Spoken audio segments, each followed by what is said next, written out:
একটি ছোট ছেলের জরুরি অপারেশনে ডাক্তারকে ডেকে পাঠানো হলো। ডাক্তার তাড়াহুড়ো করে আসলো, কিন্তু ডাক্তারের আসতে একটু দেরি হলো। ডাক্তারকে দেখা মাত্র ছেলেটির বাবা চেঁচিয়ে বলল, আপনার আসতে তো দেরি লাগে, দায়িত্ববোধ বলতে কিছু আছে আপনার?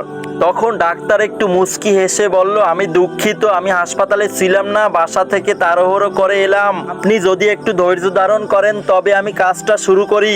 লোকটি এবার রেগে গিয়ে ডাক্তারকে বললেন, আপনার সন্তান যদি এমন অসুস্থ থাকতো তাহলে আপনি কি শান্ত থাকতে পারতেন? ডাক্তার কিছু না বলে সার্জারির রুমে চলে গেলেও 2 ঘন্টা পর বেরিয়ে এসে বলল, আলহামদুলিল্লাহ, অপারেশন সফল হয়েছে। এই কথা বলে ডাক্তার তাড়াহুড়ো করে হাসপাতাল থেকে বেরিয়ে গেলেন।